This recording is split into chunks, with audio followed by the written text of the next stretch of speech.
영어를 쓰면서 영어 스킬을 유지하거나 늘릴 수도 있고, 시급을 좀 더 주다 보니까 이제 가성비라고 하죠. 나름 꿀 알바라고 생각을 하고요.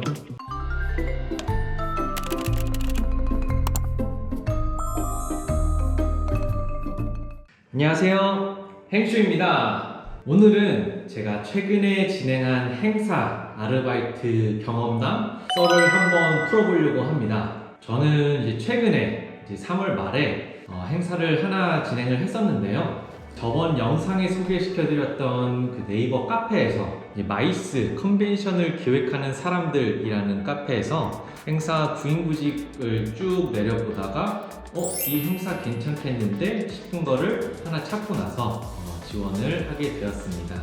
이 행사 공고들을 찾다 보면은 아무래도 처음 해보신 분들은 어떤 공고를 보고 어떤 행사를 지원해야 될지 감이 안 잡히실 수도 있는데, 보통 이제 여러 번 행사를 하다 보면은 어느 정도 어떤 행사들이 나랑 좀 맞는구나 찾아가면서 공고만 보더라도 이 행사 괜찮을 것 같다 라는 것을 본인이 판단하고 지원하는 경우가 많이 있습니다. 저 같은 경우에는 너무 집에서 멀다 보면은 사실 이동하는데 시간이 오래 걸릴 뿐더러 피로함이 배로 들지 않을까 싶어서 저는 이제 위치를 고려하기도 하고요.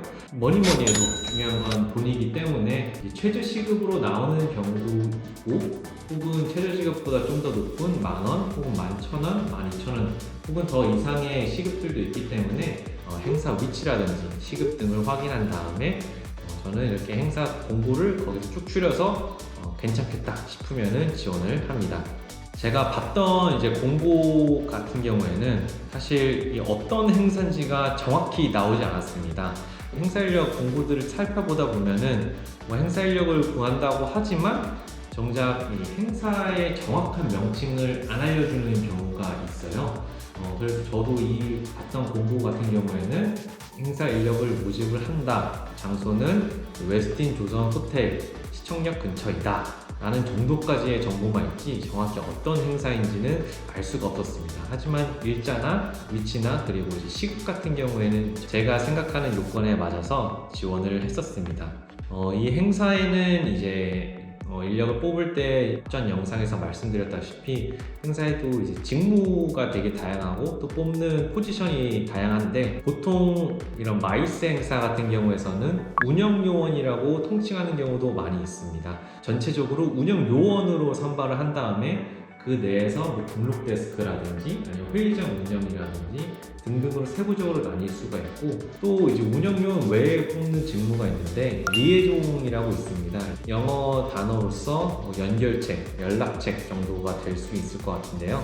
리에종 같은 경우에는 이제 국제 회의나 컨퍼런스에서 외국 연사분들이 오실 때 통역 업무를 좀 수행하는 경우가 있습니다. 이 통역이라는 게 이제 공식 행사에서 진행하는 순서에 따른 직접적인 통역이 아니라 그 부분은 이제 전문 통역가 분들이 진행을 해주시고, 리에종 같은 경우에는 의전 통역이라고 해서 의전을 수행을 하면서 행사에 대한 간단한 안내라든지 공선 안내라든지 아니면 다른 분과 얘기를 낼 때 아주 간단한 의사소통이 될 수 있도록 통역하는 경우를 이제 의전 통역이라고 하는데, 이렇게 간단한 통역 업무를 진행을 하기 때문에 사실 전문적인 자격증이나 전문 경험이 없더라도 영어를 할 줄 안다면은 이제 또 누구나 지원을 할 수 있는 포지션입니다. 저는 이번 행사에서 이제 이 리에종 포지션으로 지원을 했고요. 사실 이 리에종 포지션이 좋은 점은 일단 영어를 쓰면서 영어 스킬을 유지하거나 늘릴 수도 있고,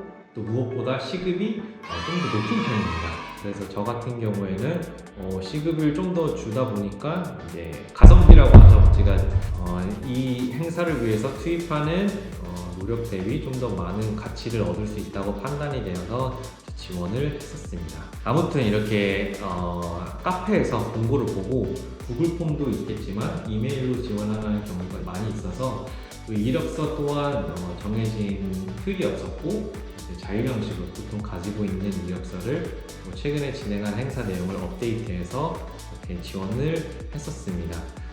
이 이력서 내용뿐만 아니라 이메일 이 자체도 되게 중요한데요.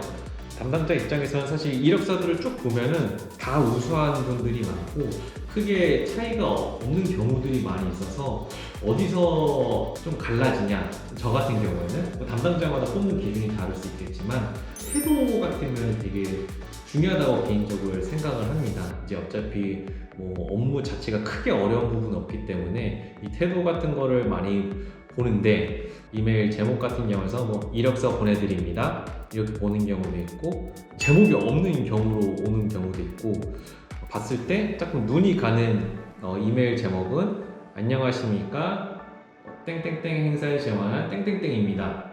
정말 뭐 특별할 것 없는 것 같으면서도 이 제목부터 공손한 느낌이면서 또 되게 포멀한 느낌으로 제목에서 들어가면은 사실 이제 이미 호감이 있는 거죠. 거기에 이어서 이제 본문, 이메일 제목을 보고 나면 이 제목 이후에도 본문에서 사실 또 이렇게 느낌이 받는 느낌이 더 다릅니다. 본문은 아예 작성 안 하시는 분들도 계시고, 아니면 뭐 이력서 첨부해서 보내드립니다 이렇게 한 줄로 간단하게만 보내는 경우들이 많이 있는데, 사실 이 이메일 내용이 크게 중요하지 않을 수도 있지만 뭐 실제로 중요하진 않죠. 근데 이 이메일 내용에서 안녕하십니까 저는 땡땡땡 행사는 땡땡땡 누구입니다. 이력서를 첨부해서 보내드립니다. 이번 행사 관련해서 뭐 최선을 다하겠습니다. 아니면 혹은 다른 어필 포인트를 적어서 보내는 경우들이 또 있습니다. 그렇다 보면 누가 보더라도 이 사람 진짜 좀 더 시간을 들이고 좀 더 적극적으로 적었구나, 그런 느낌을 받을 수밖에 없기 때문에 이 본문 내용에서도 사실 또 호감도가 또 달라지죠.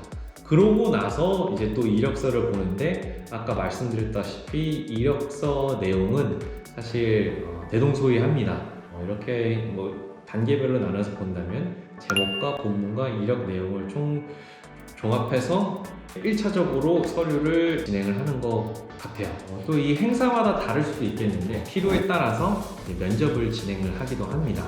저 같은 경우에는 이번에는 이제 전화로 면접을 진행을 했는데요. 이렇게 영어가 필요한 행사 같은 경우에는 이제 영어 면접을 진행하는 경우도 있는데요. 이번에는 따로 영어 면접을 진행하지 않았고 그냥 행사 관련한 경험들이나 시간적인 부분, 이런 부분이 있어서만 간단하게 질문 주시고, 정말 길지 몇 분 채 걸리지 않았던 것 같아요. 그래서 간단하게 끝났었는데, 사실 이 이메일을 보내고 나서 대부분의 행사들이 이메일을 막 보내고 나면은 합격했는지 안 했는지도 사실 어렵고, 그리고 또 언제 이제 합격 여부를 알려주는지도 알 수 없는 경우가 많이 있습니다. 이 무기한을 기다리는 게 사실 뭐 기다리면 기다릴 수 있는데, 지원하고 나서 그 일자를 비워놔야 되잖아요. 혹시라도 붙으면은 이제 그 일자에 일을 하러 가야 되니까 다른 스케줄을 잡을 수 없다는 그 불편함이 조금 있는 것 같습니다. 아무튼 이렇게 전화 면접까지 진행을 하고 이제 합격했다는 소식을 받고 이제 행사를 참여하게 되었습니다. 그리고 나서 이 공고 내용에 보면은 사전 교육이 이제 진행하는 경우도 있고 안 하는 경우도 있는데, 이번 행사 같은 경우에는 이제 사전 교육이 이제 포함되어 있었습니다. 사전 교육이라고 하면은 보통 이제 행사 전날이나 뭐 전주가 되거나 미리 행사장에 와서 행사장을 쭉 둘러보면서 이제 행사에 대한 전반적인 개요나 사전에 숙지할 수 있도록 교육을 진행하는 경우가 있습니다. 또 교육뿐만 아니라 교육을 진행하면서 미리 행사에 필요한 사전 세팅들을 같이 병행을 하면서 진행하는 경우가 많이 있는데요. 이번에는 별도로 현장에 가지 않고 구두로 사전에 설명을 해주셨는데, 전화로 진행을 하다 보니까 시간이 오래 걸리진 않았어요. 사전에 이메일로 교육 자료를 먼저 보내주시고, 그 교육 자료를 토대로 이제 어떤 행사고 제가 담당하게 될 업무는 어떤 건지에 대한 설명을 해주셨습니다. 그래서 저는 이제 행사 당일날 도착을 해서 처음 행사장을 좀 둘러보고 담당자분들한테 인사드렸는데, 행사 아르바이트로 가게 된다면은 조금 여유를 두고 가시는 것을 추천드립니다. 초행길이라면은 좀 늦어질 수 있는 여지가 있기 때문에 좀 여유를 가지고 행사장에 가시는 것을 추천드립니다. 만약에 담당자분을 찾지 못한다면은 바로 전화를 주셔서 어디로 가면 되는지 또 안내를 받으면 좋을 것 같습니다. 보통 이 행사장에 도착을 하면은 가장 먼저 하는 것이 근로계약서를 작성을 합니다. 이전에 이제 근로계약서를 작성을 했다면은 뭐 온라인이든 뭐 어떤 형태로든 그 행사에 대한 근로계획서 작성을 했다면 좋겠지만 제가 갔던 대부분의 행사들은 당일날 현장에 도착을 해서 이제 근로계약서를 작성을 합니다. 보통 이렇게 근로계약서를 뽑아서 2부를 주십니다. 2부를 주시면은 이제 관련 내용을 저희가 한번 살펴보고 사전에 안내받았던 내용이랑 맞는지 확인을 하시고 해당 일자랑 제 서명을 진행을 합니다. 그래서 한 분은 제가 가져오고 한 분은 담당자분께서 가져가면서 근로계약서를 작성을 하고 또한 이렇게 관련 명찰도 받습니다. 일반 참석자분들이랑 스태프들 구분을 지키기 위해서 명찰을 주신 경우가 많이 있습니다. 이 행사가 어떤 행사였냐면은 FTA 20주년 기념 행사였습니다. 이 FTA 20주년 행사다 보니까 관련 관계자들을 초청을 해서 기념식 행사를 진행하는 거였습니다. 따라서 이제 공식 행사가 진행될 때면은 이제 영어가 이제 번역기를 통해서 수신을 하면서 영어를 들을 수 있지만 공식 행사 전에 리셉션이 차례가 있었습니다. 이 리셉션에는 초대받은 대사님들이나 VIP 분들이 오셔서 이렇게 네트워킹 및 교류를 하시는 시간이었는데요. 그 시간에는 참석자분들 대부분 이미 영어를 하실 줄 알아서 자유롭게 소통을 하시지만 이제 행사 안내나 절차 안내 같은 걸 드릴 때 좀 영어가 필요한 부분이 있어서 제가 거기 투입이 되었었습니다. 저의 구체적인 역할 같은 경우에는 이 리셉션장에 이제 참석자분들이 오시면은 이제 명찰을 전달드리면서 오실 때마다 관련 행사 안내와 좌석 안내를 영어로 진행을 했었습니다. 리셉션이 이제 끝나고 나면은 사실상 저의 역할은 이제 거의 끝났다고는 저는 생각을 합니다. 본 행사장에 들어가면은 저도 이제 행사장 내에서 대기를 하면서 혹시나 이제 간단한 영어 통역이 필요할 때 이제 투입이 될 수 있도록 대기를 했는데 뭐 한두 마디 했던 것 같아요. 그 영어 쓰시는 외국 참석자분들이 뭐 화장실이 어디냐, 뭐 아니면은 뭐 이 행사 진행 순서가 어떻게 되냐 말고는 이 행사 자체가 꽤 시간이 됐었는데 그 시간 동안에는 저도 그냥 행사 강연 듣고 행사 진행하는 걸 보면서 있었던 것 같습니다. 따라서 제가 예전에 다른 영상에서 말씀드렸던 것처럼 이 행사가 어떤 행사냐에 따라서 이 행사를 참여를 하면서 관련 FTA 지식이나 국제 정세나 뭐 경제 현황들을 간략하게만 다 이해하지는 못했지만 보고 들으면서 나름 즐길 수 있었던 것 같습니다. 이렇게 본 행사가 다 끝날 때까지 이제 대기를 하고 다 끝나고 나서는 이제 행사장 주변 정리라든지 또 물품 같은 거 정리하는 거를 도와가면서 마무리를 진행을 했고요. 이렇게 저 같은 경우는 근무 시간이 그래서 아침 9시부터 저녁 6시까지 근무를 진행을 했습니다. 따라서 실질적인 근무 시간은 길지 않기 때문에 나름 꿀 알바라고 생각을 하고요. 개인적으로는 이번 행사도 좋았던 것 같습니다. 이렇게 행사를 다 마무리하고 나면은 보통 이제 퇴근할 때 출퇴근 시간을 적는 이제 종이를 가져다 놓는 경우도 있고, 이번 같은 경우에는 문자로 이제 언제까지 근무를 했다고 남겨달라고 하셔서 이제 퇴근하고 나서 문자로 근무 시간을 남겨드렸고, 다음날 이제 신분증 사본과 제 통장 사본을 이메일로 다시 전달드렸습니다. 사실 돈 받으려고 전달드리는 것 같지만 매번 행사 끝날 때마다 이렇게 제 전달드리는 게 조금 귀찮기는 하더라고요. 그래서 그렇게 잘 전달하고 나서 급여를 또 잘 받을 수 있었습니다. 보통 공고에 명시된 내용들을 보면은 행사 종료 후 2주 이내에 급여를 지급한다 라는 내용들이 많이 되어 있는데, 저는 이번 같은 경우에도 일주일 내에 빠르게 정산이 되어서 돈을 받을 수 있었습니다.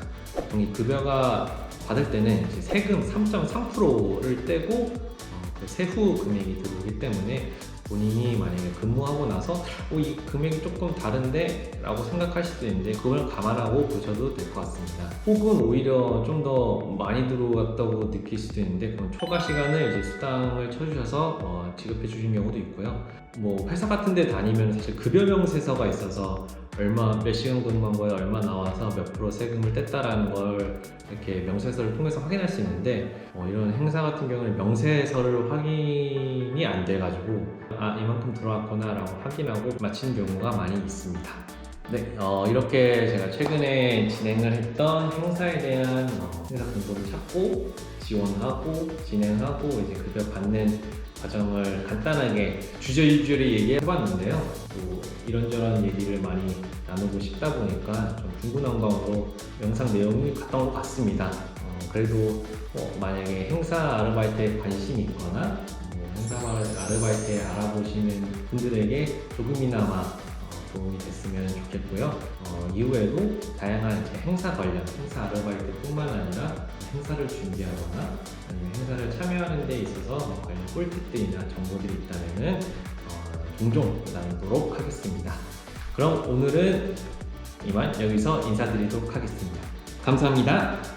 행쇼!